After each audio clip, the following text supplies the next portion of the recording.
Magic palayok, luto'y nalalasa dahil pagmamahal ang nangungunang sangka. Pinadala tayo ng Sampinalo. Mukhang nag-appeal ulit si Natasha at si Yvonne. I can't believe our luck. James is utterly insane. Natakot na po ako. Okay, wala kang dapat ikatakot. Kasama mo kami. Talagang hindi sila titigil hanggat hindi nila nakukuha si Cookie eh. Nakakapanggigil sila. Kung totoong may mental condition si James, may basis ang appeal nila. Hindi ako papayag. It's showtime.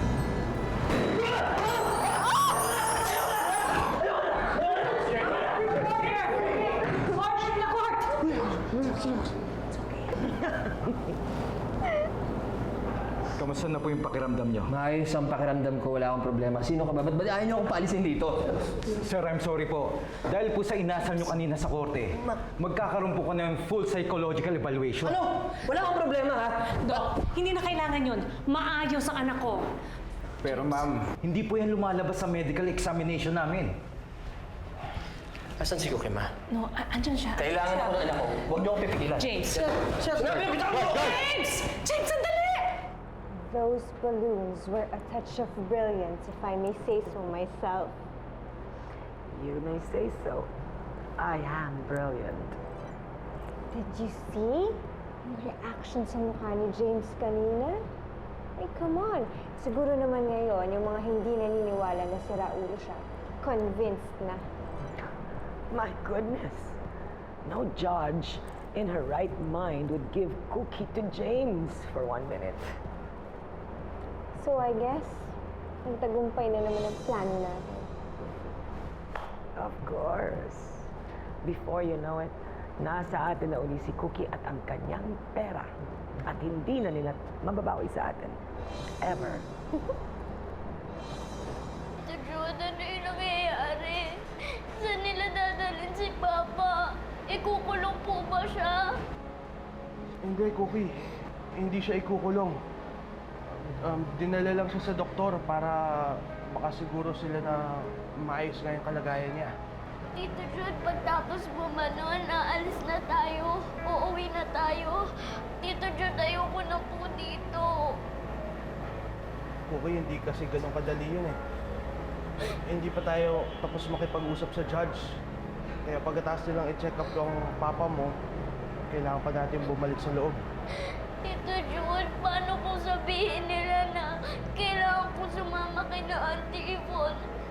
Tito Jude, ayoko sumama sa kanila. Hindi mangyayari yun, Cookie. Hindi ka namin papabayaan ng daddy mo, ha? Gagawin namin ang lahat para hindi mangyari yun. Pinag-aralan kong mabuti ang kaso.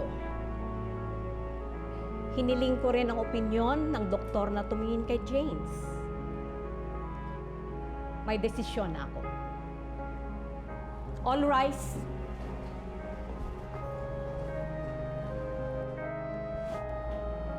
Napatunayan ng korting ito na si Richard James Cruz ay mentally unstable and therefore, he is not fit to act in his full capacity as the father of Cookie De Leon. Tito Jude, paano na ako ngayon? Mapupunta ako kay na Auntie Yvonne. Under the law, it states in PD 603, Chapter 2, Article 216, in default of parents or a judicial appointed guardian, the following person shall exercise substitute parental authority over the child. In the order indicated, first, the surviving grandparent who is Miss Alice Cruz. No, this is So ordered! Wait, this is Order in the court! Order in the court! Restrain, attorney! Restrain your client! Amin iniwan ni Isadora si Cookie. Dahil akala Order nila in the wala court. ng ama ni Cookie. Pero andito siya ngayon, Yvonne. We're all here. James and his whole family. At mahal namin si Cookie. Honor, I have the documents to prove na sa amin dapat si Cookie. We are her legal guardians. Malis na tayo. Hindi Bigla nila na lang siya masasaktan si sumulpot Cookie. sa eksena. Come here! Kami matagal na Cookie, stay with us. Yvonne, what are we doing here? Ano pa bang inaabangan natin dito sa labas? We have lost the case. Let's go! I hate losing. And I hate that little brat for humiliating us like this. Kung hindi siya natin mapapakinabangan, ayokong may ibang makinabang sa kanya. Onyok, pag sinabi kong go, go as fast as you can. Yes, ma'am!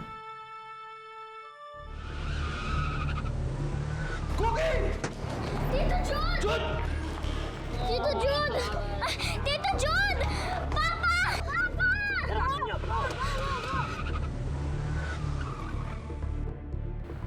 Bakit nila kinuha si Cookie? Saan nila dadalhin anak ko? Don't worry, James. Gagawa tayo ng paraan para maibalik natin dito si Cookie. Attorney, natawagan niyo na ba ang polis? Hindi ligtas si Cookie kina Yvonne, attorney. Sigurado akong may masama silang balak sa pamangkin ko. I'm sorry, Jude. I did not foresee this happening. Yun na nga, mukhang hindi na daw makakabalik si Cookie. Ang balita ko pa, kinidnap na naman daw ng bruhan niya mga tita. Diyos niyo, paano na si Ninya? Kasalanan mo to, Palayok eh. Pinabayaan mo makaalis si Cookie ng mag-isa. Paano natin siya mababantayan ngayon? Eh, sabi ni Cookie, hindi naman daw tayo makakapasok sa El Corte. Kahit na! Dapat pinilit mo pa rin siya. O kaya, sumunod tayo ng palihim. Paano natin siya mababantayan ngayon? Paano natin siya matutulungan? Pinabayaan mo na naman kasi siya eh. Katulad ng ginawa mo sa akin dati. Pinabayaan mo lang akong makalis. No. Hindi kita pinaalis. Ikaw mismo ang lumayas. Hoy kayong dalawa, nga kayo mag-away. Mabuti pa, isipin natin kung paano tayo maliligtas si Cookie. Ang ibig mong sabihin, hindi pa nakahanda mga gamit namin? Wala naman po kayong sinabi. Anong wala? Ang simple-simple ng instructions ko sa'yo, sabi ko lahat ng damit doon sa kama, i-empake mo. Eh, ngayon po ba yun? Akala ko kasi bukas pa. Tonta ka talaga. Alam mo, gawin mo na lang kaya yung trabaho mo, no? Go! Such incompetence! Oh, we have to leave already. We have to go to the marina. Hinihintay na tayo doon ng yate na magdadala sa atin sa cruise. You know what? I think I better watch that stupid girl kung ano naman ang gagawin niyan. And you, dito ka lang sa kwarto. Mag-empake ka na rin ng gamit mo kung ayaw mo nakahubad ka dun sa pupuntahan natin.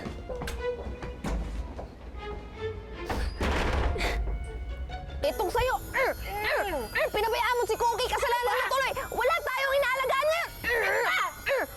Nakakainis ka talaga! Tanggalin mo yung harang mo dyan! Tatamaan ka sa akin! Saktan mo ko! Ayoko! Magsitigil kayo! San Isidro? Hanggang ngayon, hindi pa din kayo nagkakasundo. Hindi pa ba sapat ang matagal na panahon ninyong paghihiwalay para maayos na ang inyong tampuhan? Eh, ito kasi si Palayok eh. Pinabayaan niya mapahamak yung aming alaga na si Cookie. Ba't ako? Natulungan na sana natin si Cookie kung hindi mo ako sinasaktan. Tama na! Matitigas ang inyong ulo. Ayaw niyo pa din magkasundo. Palayok, dyan ka na lang sa loob ng iyong palayok. Sandok, ikaw din. Mananatili kayo dyan. Hindi makakalabas at makakatulong sa kahit sino hanggat hindi niyo natututunan ang inyong leksyon.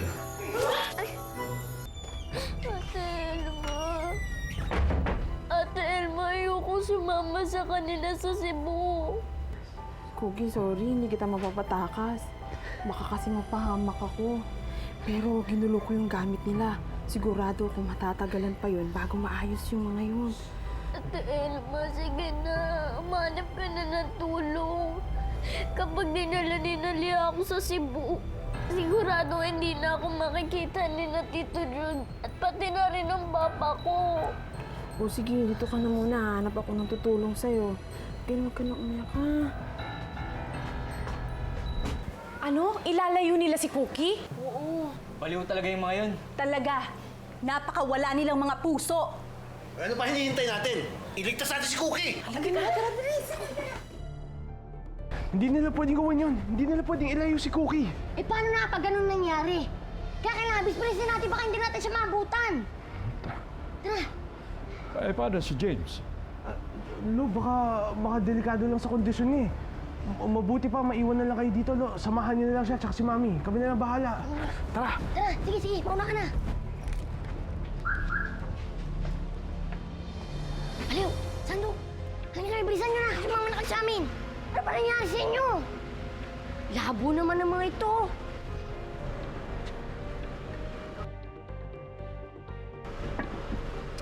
Ay, naku. Elma! Where is she? I don't know. Yung maid na yan, lagi na lang nawawala. Nakakainis na. Ay, naku, hayaan na natin siya. We have to leave. But I don't want to bring all these bags. Oh, Cookie, ikaw magbuhat niyan. Bilisan mo, let's go. Nakahingi na kaya ng tulong si Ate Elma? Sana dumating na sila. Kuya, para! Dali! Halika na, dali! Bilisan niyo, baka hindi natin sila makapunta! Cookie! Buksan niyo yung gate! Buksan niyo to! It's si Natasha! Buksan niyo itong gate! Cookie! Cookie! Tao po! Kayong dalawa dyan! Huwag mo kayo lalabas dyan! Uy! Ano ba naman itong dalawa na ito? Wrong timing! Buksan niyo to! Ba't kayong dalawa dyan? Ba't kayong napalot? O bakit? Kaibigan din naman namin si Cookie Hindi lang kayong concerned. Hindi kami papayag na ilayo siya ng dalawang bruhang yun, no? Oo nga. Kayong dalawa, huwag kayo masyadong LQ! Tulungan niyo na si Cookie! Teka, sandali! Natasha! Sandali! Mukha nang wala nang tao sa loob eh! Ha? Wala nang sumasagot! Teka, nasusi ako. Ito. Pamilya ka na mo! Pakisusi ka pa! Hindi ka mo eh! Sorry po, tao lang. Ano ba yan, Elma? Tulungan niyo! Lalabas ka namin, Cookie! Tara! Cookie! Naku, wala na yung kotse. Here we are, finally. Isn't it wonderful? Yes! Kanina pa tayo hinihintay ng captain, kaya bilisan mo na. Ay, nako. This is so exciting. Oh my gosh! Isn't it? But wait. Which one ang sasakyan natin dito? My God! It's supposed to be the wonderful biggest one. This is so social, Yvonne. I'm so happy. Ay, nako. Stop acting so nervo, Natasha. Pwede ba? You have no choice anymore, you little brat. Huwag ka na magpipiglas. Andito na tayo. Besides, ngayon ka lang makakapagbakasyon on a yacht. So, you should be grateful. Ayoko That's it. That's the one. La Isla! Isn't it beautiful? Let's go! Isipin mo nang mabuti, Elma. Saan daw nila dadalhin si Cookie?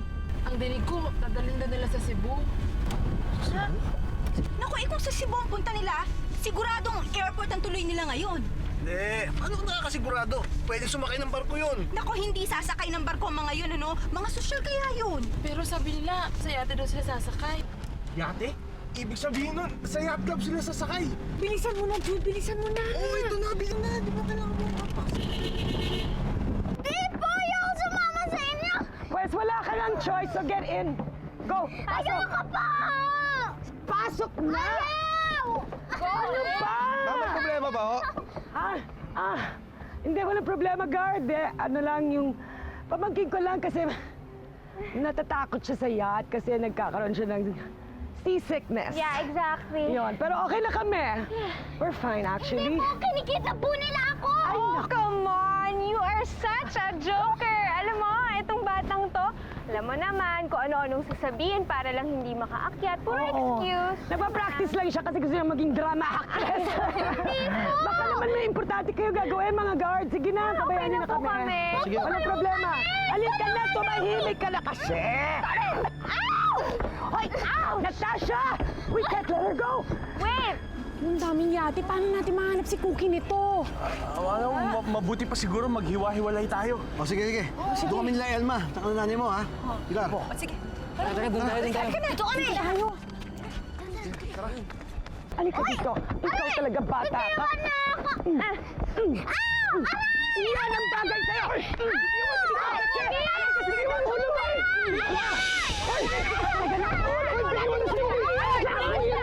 Amin siya!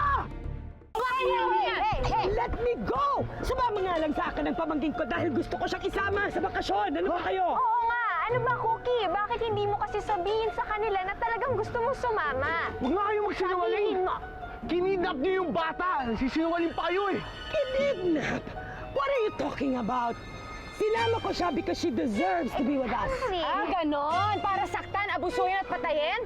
Ha? Guard, ilayo niyo na yung dalawang yan. Baka hindi ako makapagpigil ka. Patayin ko ng buhay yan eh. Masyado, Pilar, ha? Ang hilig! Huliin niyo niya, Chief! Dali na natin sa presinto yan! Tara! Let's go! Pakulong na yung mga yan! Uuwi na po ba tayo, Ate Pilar? Oo, Cookie. Iuwi ka na namin sa Papa James mo.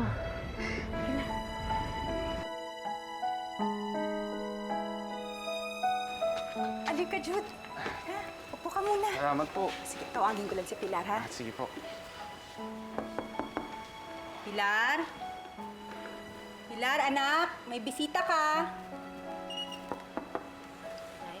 Halika, may bisita ka. Dali. Jude? Hello. Iwanan ko muna kayo, ha? Ikaw nang bahala sa kanya. Sige po, Nay. Salamat po ulit.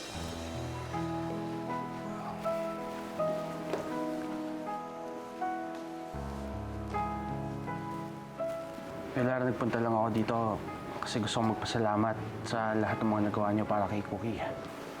Wala yun. Ginawa ko naman yun para kay Cookie eh. Para kay Cookie lang? Kanino pa ba?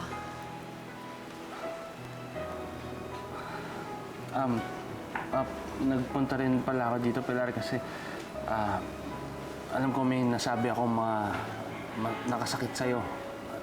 Gusto kong mag-sorry. May mga nasabi rin naman ako sa'yo eh. Sorry din. So, okay na tayo? Okay na as in mag-asawa na ulit tayo, ganun? Hindi naman siguro kailangan maging ganun, di ba? Mas mabuti siguro kung magsisimula ulit tayo bilang magkaibigan. Friends din?